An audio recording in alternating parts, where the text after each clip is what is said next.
তোমাদেরকে কোনো একটা ভিডিওতে আমি বলেছিলাম যে আমাদের বাড়ির কাজ চলছে, আর একটা ভিডিওতে দেখিয়েওছিলাম যে কাজ শুরু হয়েছে। তখন সবে কাজ শুরু হয়েছিল, এখন অনেকটাই হয়ে গেছে আলহামদুলিল্লাহ। আর যেটা বাকি আছে সেটাও খুব তাড়াতাড়ি হয়ে যাবে ইনশাল্লাহ। ওদিকে আমার মা আর আমার মেয়ে দুজন মিলে খামারে একটু ঘুরু করছে, কারণ আজকে আমার খালামা আসবে তার জন্য। তো বলতে না বলতে খালামা চলেও এসেছে।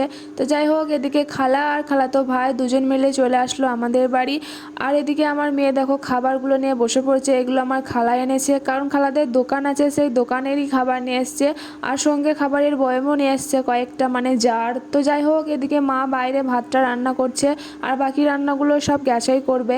কারণ এখন যা গ্যাসের অবস্থা, 45 দিন না হলে তো আর গ্যাস দিবে না। তার জন্য মা ভাতটা চুলাতেই রান্না করে। কোনো দিন ভাত তরকারি সব কিছুই করে, কিন্তু ঝড় বৃষ্টি যদি চলে আসে তাহলে গ্যাসেই করে।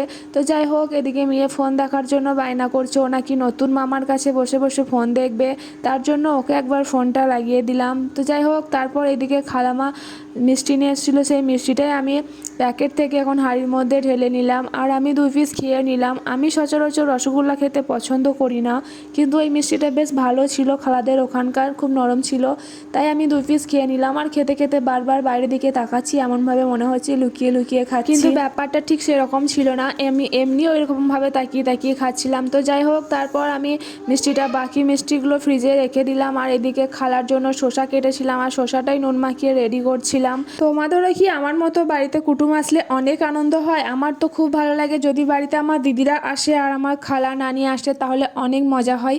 তো যাই হোক, এদিকে বিকেলবেলায় খালাবঞ্জিতে বেরিয়ে পড়েছিলাম একটু ঘুরু করতে। আজকের ভিডিও কোনো অংশ যদি ভালো লাগে তাহলে একটা লাইক করে দিবে, আর যদি কিছু জানার থাকে তাহলে কমেন্ট বক্সে কমেন্ট করবে। দেখা হবে নেক্সট কোনো ভিডিওতে। আল্লাহ হাফেজ।